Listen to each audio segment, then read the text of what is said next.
Hello everyone and welcome to my YouTube channel. आज के vlog में मैं एक बहुत मशहूर शायर की शायरी का विश्लेषण करने वाली हूँ और वो शायर हैं फैज़ अहमद फैज़। फैज़ अहमद फैज़ उर्दू साहित्य के एक बहुत मशहूर शायर थे और वो एक ऑर्गेनाइजेशन का हिस्सा भी थे और उस ऑर्गेनाइजेशन का नाम है प्रोग्रेसिव राइटर्स मूवमेंट। इस ऑर्गेनाइजेशन में इनकी तरह और भी शायर मेंबर्स थे, जैसे साहिर लुधियानवी, इस्मत चुगताई वगैरह वगैरह।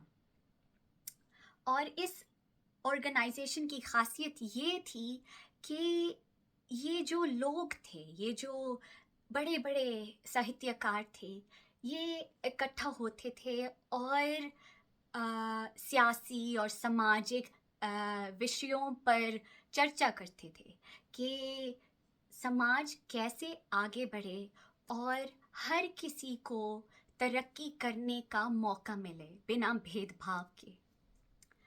फैज़ अहमद फैज़ की खासियत ये थी कि वो उनकी पैदाइश एक बहुत रिलीजियस फैमिली में हुई थी, लेकिन उनकी सोच बहुत प्रोग्रेसिव थी। वो बहुत आज़ाद ख्याल के व्यक्ति थे। और अगर आप इनकी शायरी पढ़ें, पहली नज़र में आपको लगेगा कि ये तो बहुत रोमांटिक है, लेकिन अगर आप गौर से पढ़ें और आप इसको कंटेक्चुअलाइज करें इसके सोशियो पॉलिटिकल माहौल में, आपको पता चल जाएगा कि ये सिर्फ प्यार के बारे में नहीं है, लेकिन और मुद्दों के बारे में है। और ये शायरों की खासियत है कि वो समाज का हिस्सा होकर भी समाज का हिस्सा नहीं है, क्योंकि उन्हें उनके देखने का तरीका, सोचने का तरीका बहुत अलग है। वो बहुत सेंसिटिव लोग होते हैं। वो दुनिया को, लोगों के जज्बातों को, ख्यालातों को बहुत बारीकी से और दिलसोजी से देखने और समझने की कोशिश करते हैं। दिलसोजी का मतलब है एम्पैथी, और ये एम्पैथी उनको बहुत सेंसिटिव बनाता है। और इसलिए जब हम इनकी शायरी पढ़ते हैं, हमें ऐसे महसूस होता है कि ये हमारे जज्बातों का बयान करते हैं, क्योंकि इनकी जो सोच है ये बहुत गहरी है और ये हर इंसान को और इंसानियत को जोड़ने की कोशिश करते हैं। और इसलिए मुझे फैज़ अहमद फैज़ और उनके साथियों की शायरी और लिटरेचर पसंद है, क्योंकि वो उनका मज़हब नहीं होता, और वो इंसानियत को जोड़ने की कोशिश करते हैं। और ये बात मुझे बहुत पसंद है और इसलिए मैं चाहती हूँ कि आप भी शायरी पढ़ें, नॉन फिक्शन के साथ, ख़बरों के साथ, क्योंकि जब हम अपने आप को समझते हैं, अपने जज्बातों को समझते हैं, हम औरों को भी समझने की कोशिश करते हैं। तो शुरू करते हैं फैज़ अहमद फैज़ की पहली गज़ल से, और उस गज़ल का उन्वान अर्थात नाम है गुलों में रंग भरे। गुलों में रंग भरे बादे नो बहार चले, चले भी आओ कि गुलशन का कारोबार चले। कफस उदास है यारो सबा से कुछ तो कहो, कहीं तो बहरे खुदा आज ज़िक्र यार चले। जो हम पे गुजरी तो गुजरी मगर शब हिजरा, हमारे अश्क तेरी आकबत सवार चले। मकाम फैज़ कोई राह में जचा ही नहीं, जो कुएं परा से निकले तो सुएदार चले। प्राइमा फैसी, या अगर आप पहली नज़र में ये गज़ल को पढ़े तो आपको ये महसूस होगा कि एक महबूब अपने महबूब को याद कर रहे हैं, उसकी तड़प में ये लिख रहे हैं कि वो आए उसकी ज़िंदगी में और उसकी ज़िंदगी को वापस संवारे। लेकिन अगर आप इस गज़ल को इसके सोशियो पॉलिटिकल हिस्टोरिकल कॉन्टेक्स्ट में पढ़ें तो आपको कुछ और समझ आएगा। और ये है फैज़ अहमद फैज़ की शायरी की ख़ासियत कि ये बहुत गहरी है।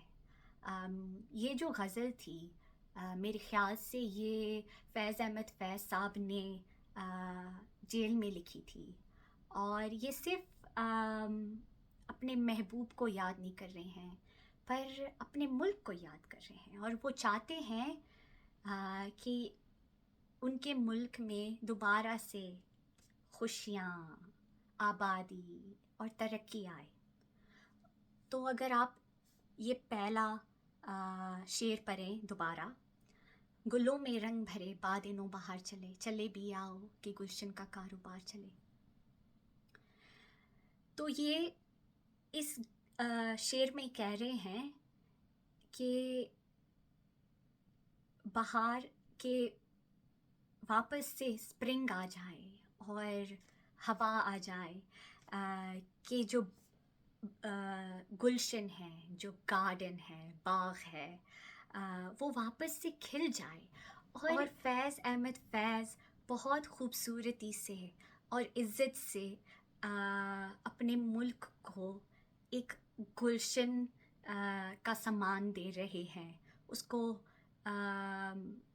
कि वो कह रहे हैं कि मेरा मुल्क एक गुलशन से कम नहीं है, एक बाग से कम नहीं है, एक गार्डन से कम नहीं है। और वो चाहते हैं कि जैसे एक गुलशन खूबसूरत होता है, क्यों खूबसूरत होता है? क्योंकि उसके जो माली हैं, बागबान जो हैं, उसका ख्याल रखते हैं और उसको हर वो चीज़ देते हैं कि वो खिल सके, वो ज़िंदा रह सके। और सिमिलरली एक मुल्क को आगे बढ़ने के लिए उसको भी ऐसी ऐसी अच्छी अच्छी चीज़ें चाहिए। तो ये गज़ल सिर्फ दो लोगों के बीच के प्यार के बारे में नहीं है पर एक सिटीज़न और उसके मुल्क के प्यार के बारे में है। और ये है फैज़ साहब की ख़ासियत कि वो अपनी शायरी के ज़रिए अपने fellow country man and women के साथ बातें करते हैं अपने ख़यालातों के बारे में और अपने मुल्क के भलाई के बारे में।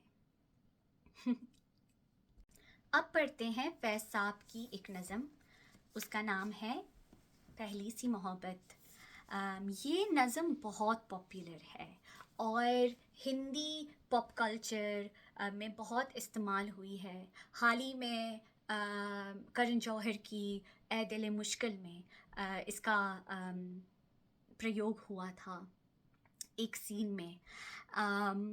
अगर आप ये नज़म पढ़ें आपको शायद ये महसूस होगा कि ये सिर्फ़ एक तरफ़ा प्यार के बारे में है, लेकिन मेरे ख़्याल से फैज़ अहमद फैज़ हमें ये भी समझा रहे हैं कि प्यार सिर्फ़ एक तरफ़ा या एक तरीके का नहीं होता, लेकिन बहुत तरीक़ों का होता है और उसके बहुत रूप होते हैं।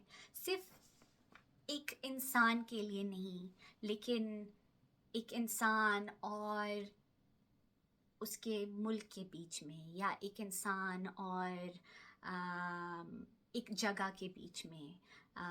अगर इंसान के बारे में बात करें, सिर्फ दो महबूबों के बीच का प्यार नहीं, लेकिन और रिश्तों के प्यार के बारे में भी हो सकता है। तो पढ़ती हूँ।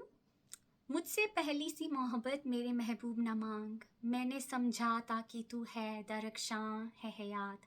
तेरा गम है तो गमे दहर का झगड़ा क्या है, तेरी सूरत से है आलम में बहारों को सबात। तेरी आँखों के सिवा दुनिया में रखा क्या है, तू जो मिल जाए तो तकदीर निगूं हो जाए। यूं ना था मैंने फ़कत चाहा था यूं हो जाए।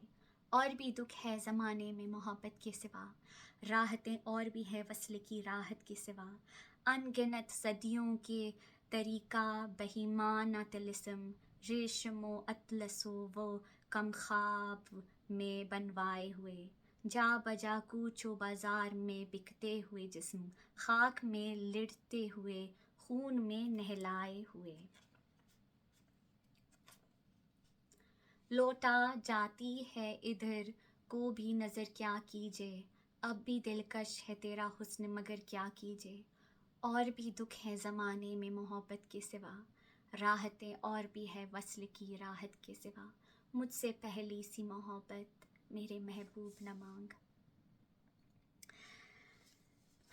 तो ये गज़ल अगर जब आप पढ़ते हैं तो आपको एक तरीके का दुख भी फील होता है। फैज़ अहमद फैज़ के जो महबूब हैं, जो उनसे वफ़ादारी मांग रहे हैं, पर फैज़ अहमद फैज़ कह रहे हैं कि मैं तुम्हें अपनी पहली मोहब्बत का दर्जा नहीं दे सकता। और ये अगर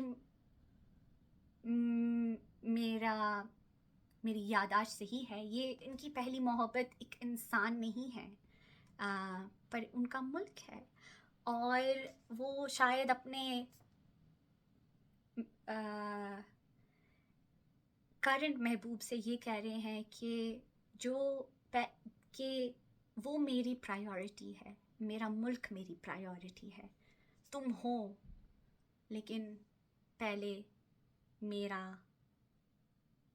मेरा फ़र्ज़ उसके लिए है।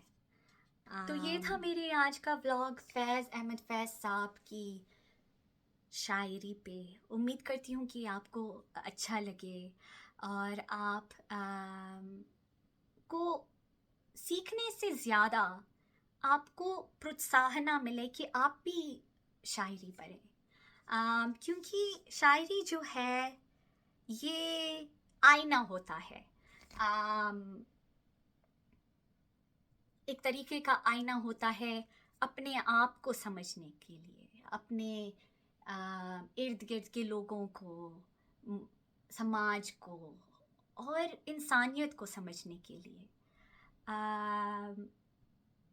तो अगर आप शायरी पढ़ें, इसके दो तरीके होते हैं। सिमेंटिक मीनिंग होता है जो ऊपर से आपको लगता है कि हाँ ये तो सिर्फ एक रोमांटिक गज़ल है या दुख भरी गज़ल है। पर अगर आप इसका प्रैग्मैटिक मीनिंग पढ़ें, कंटेक्चुअलाइज करने के बाद, तो आपको पता चल जाएगा कि ये जो शायर होते हैं ये सिर्फ अपनी दुनिया में गुम नहीं है, पर ये समाज का हिस्सा भी है और समाज का आईना भी, क्योंकि वो बहुत खुले दिल और दिमाग से ज़िंदगी जीने की कोशिश करते हैं। तो मैं उम्मीद करती हूँ कि आप भी शायरी और साहित्य का आनंद लें और उससे कुछ सीखें। बस ये था मेरे आज का व्लॉग। उम्मीद करती हूँ कि आपको अच्छा लगे। फिर मिलते हैं चलते चलते अगले व्लॉग में। आज के लिए